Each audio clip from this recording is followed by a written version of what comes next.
Hello, ladies and gentlemen, all in crypto here, and welcome back for another YouTube video, everybody. In this video, guys, we're going to be taking a look at Ethereum. We are back, guys. We are now moving to the upwards, and I think this is going to continue. I think we have a hell of a long way to go in this bull run, and we are somewhat just getting started, in my opinion, guys. We're going to be looking at why that is, and I'm really going to be sharing and trying to sort of home in just how big Ethereum is as a project. I made a video not that long ago about NFTs, sort of highlighting some of the dangers with NFTs. And one thing that was really highlighted to me when I was looking into these NFTs was the fact that Ethereum is in everything, guys. For those of you who don't know, most NFTs, the vast majority of NFT tokens were built using one of two Ethereum token standards, ERC-721 and ERC-115. Blueprints created by Ethereum that enable software developers to easily deploy NFTs and ensure they are compatible with broader ecosystems, including exchanges and wallet services like MetaMask, MyEtherWallet, etc., etc. Of course, EOS and a number of other companies, a number of other blockchains are actually doing similar. You can build NFTs on other blockchains, but Ethereum, the same way we see a lot of DeFi being built on top of Ethereum. And not just DeFi, we see a large number of coins that are actually, like even stable coins, are all built on Ethereum. It really has that first mover advantage. And I think it's often easy for people. I think it's often easy when we're looking at some of these sort of rising stars like Cardano, Binance Coin, Polkadot, etc., etc., to sort of overlook just how much is actually built on top of Ethereum and why really Ethereum is so valuable, guys. A large part of the overall crypto ecosystem is actually built on top of Ethereum, and it's important to remind ourselves of that. We all threw a little bit of shade on Ethereum due to the gas fees. It was a nightmare for me to use DEXs and sort of get into DeFi. Just because the gas fees were so high. You have to pay a gas fee when you buy NFTs. You also have to have in order to move it to your Ether compatible wallet. There's a long list of reasons why the Ethereum network just really wasn't up to scratch. However, what we also saw, guys, and we're going to talk about price in a second and exactly what I think is coming for Ethereum. I think we're going to see a move from Ethereum when things do properly kick off. That's going to take us over $3,000 US, guys. It's not that far off where we are now, under a 2x. However, it's significant, but I'm really going to explain to you why that is in a second.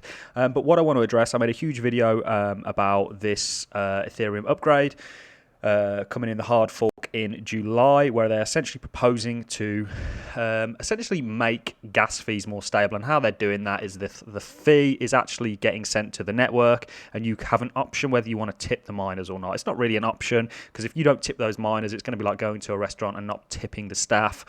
The next time you go back, you're not likely to get as good a service as somebody who perhaps tips. And of course, because it's a public ledger, everyone can see what kind of tipping's been going on. So if you want to get treated well by the miners, probably a good idea to tip them. But that is not what we're going on about. I made a huge video on that. Just thought it was interesting as I was doing a lot of looking into NFTs and sort of issuing a bit of a warning about NFTs and why you need to be careful here and make sure if you are going to buy an NFT, I'm not against NFTs, that it's the right one and there is value there, and you're actually going to be able to sell it on if that's your intentions. If your intentions are to make money off NFTs, the same way, you'd buy artwork and then you'd have to sell it on and you become sort of a broker in that sense, you're going to have to do the same with NFTs. So people are going to make money with NFTs, but I can guarantee significantly more people are going to lose money. So it was just a warning that I was issuing in that last video when I was talking about NFTs. If you want to go and watch that, by all means do so. I'll give you an overview of what NFTs are. But Ethereum, why is Ethereum ready for takeoff, guys? Well, we've seen the pullback. Of course, the whole market, you guys know my opinion, the whole market, of course, follows Bitcoin. And we saw Bitcoin in its typical bipolar nature, has sort of sold off. You are going to get many pullbacks throughout this bull run, the same way you did in 2017. For those of you who don't know, I follow the Bitcoin 4-year cycle theory, and I think essentially we are just repeating 2017 in 2021. We're going to have another bull run. We are here. Everything to me suggests that we are in this stage. We have institutions on board, etc., etc., etc. We still have a lot of institutions to come, and really the whole market is going to keep moving up. But Ethereum, as far as I'm concerned, guys, just follows Bitcoin's structure. We saw the same thing play out. We made the call that Ethereum was going to reach its all-time highs and go through it, simply because we know the market follows Bitcoin, guys. And you can see that here when we look at the Bitcoin chart in comparison with the Ethereum chart. Bitcoin went up to its all-time highs, sort of capitulated, saw a bit of a rejection from there, and then decided to continue to shoot on through and go into price discovery. You saw the same thing happen with Ethereum. We know that altcoins are more volatile than Bitcoin. It's just typically how it goes, guys. When you see a sell-off in Bitcoin, you typically see a larger sell-off in altcoins, and we saw that happen. But what then happened for Bitcoin was, after it had sort of capitulated in price discovery, it then went on to a significant leg upwards. And I think you're going to see the exact same thing occur with Ethereum. And like I say, one thing that is really highlighted with this upgrade, guys, is you have some of the smartest minds in the world working at Ethereum. It's arguable that, if they could do things differently, they would perhaps maybe start with proof of stake, and then you would never have had these issues. However, one thing that this highlights to me is they are listening to the community and they are working to solve it. They've had a lot of pushback from the miners as a result of this, because essentially miners I think they're going to lose income from anywhere to 20 to 30%, or 20 to 40%, sorry. Now, if the price goes up by 20 to 40%, it doesn't really matter. It kind of nullifies that loss that they would have took. However, as you can imagine, miners really care about getting paid. They're not so, sort of concerned about the state of the network. They really are just there for that paycheck, which is fair enough. If people work for money, they're entitled to it. However, there's a lot of pushback coming from them as a result of this proposal. And I think this is really highlighting that Ethereum are making steps in the right direction. Altcoins lag behind Bitcoin. You are going to see Ethereum continue to push on up to the upside, and I think this next move could take you around about $3,000 upwards. And I think this is something you all need to watch out for. Of course, I am not a trader; I'm a macro investor, so I've been here for 4 years now, essentially, and have been accumulating all throughout the bear market. So I'm very, very happy. And I will tell you this now, guys, I have not even sold a fraction of an ether yet, guys, because I'm here for what I believe. I believe this year is going to be magical for cryptocurrencies, and it's why I created this channel, because I want everyone to be a part of that. I want us to enjoy it together. And I think, people are underestimating what's to come. I think we're still very, very early in the bull market, guys. If you look back in 2017, things didn't really get, sort of crazy until sort of June, July, and then that's where we really saw the bulk of it come. It wasn't until the second half of the year that you saw the real gains being made, and I think this year is going to follow suit, guys. And a lot of people are looking at the charts now going, trying to work out whether it's the top or the bottom. Sorry, not the top or the bottom, the top or the start. A lot of people are leaning towards the top. I think a large number of people are going to sell way too early in this bull market. I really do think that, genuinely believe it. Of course, people are going to sell late.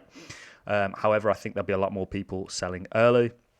Somewhat a good thing, I guess, because if they sell late, we could, of course, if we slip into a sort of 2018 bear market, it's going to hurt a lot of people. But I think people do sell early. I think people are underestimating what's happening here. Blockchain is going to be in everything, guys. You only have to look at what's happening globally.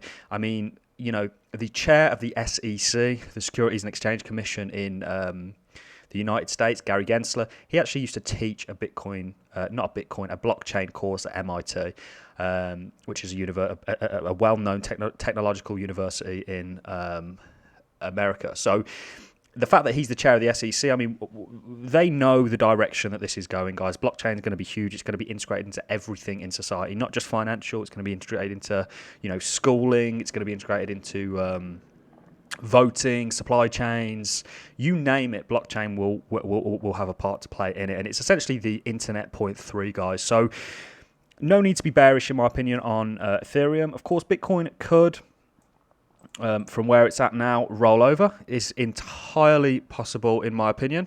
It could absolutely roll over, but all that is doing is sort of preempting the inevitable, guys. You could continue to see Ethereum capitulate here, but I do not, and I genuinely do not believe that it will be capitulating for much longer. It is going to get over $3,000, in my opinion, in the next couple of months. I don't even think couple of months. I think we could be looking at the end of the this month potentially, or the end of next. I don't think it's going to be long. I know a lot of traders that are personally taking that bet at the moment. They're looking at Ethereum, they're seeing this sort of W forming, and they're reacting accordingly, guys. So I do not want people to miss out on this.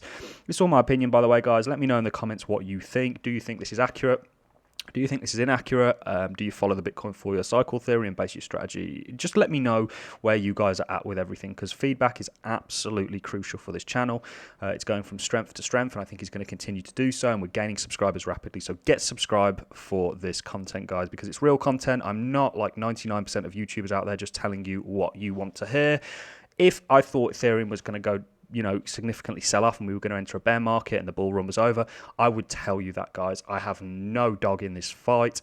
I'm here essentially to share the knowledge that I have and hopefully prevent some of you guys from getting wrecked the same way I did back in 2017. So that is really all I have for you in this YouTube video, guys. Let me know, like I say, what you think in the comments. Do you think we're just going to continue to follow Bitcoin? Of course, Ethereum does follow Bitcoin and it's proven so so far. And yeah, I mean, Ethereum typically lags behind Bitcoin. If you look at where we made our all-time highs back in 2017 for Bitcoin, it was around about the 13th of December. We didn't make our all-time highs till around about the 11th of January for Ethereum. So, a number of indicators that suggest we lag behind Bitcoin. Bitcoin's usually the first mover, and then the rest of the coins can kind of bask in the enjoyment. And, remember the scope, remember the scale of Ethereum. A large part of the whole cryptocurrency ecosystem is built on top of Ethereum. It's important to remember that, and we are constantly seeing new use cases popping up. And, you have companies like Grayscale that are going cryptocurrency crazy at the moment. They are buying pretty much all they can get their hands on. And I can bet you it's not just Grayscale, it's a number of other investments. So Ethereum, still in my top 3 in terms of my portfolio, and is going to continue to be so. Of course, I love those other smart contracts. I even hold smart contracts like Algorand, Tezos. I hold a large number of smart contract blockchains. I don't necessarily pick favorites. I have some, that I'm a little bit more affectionate towards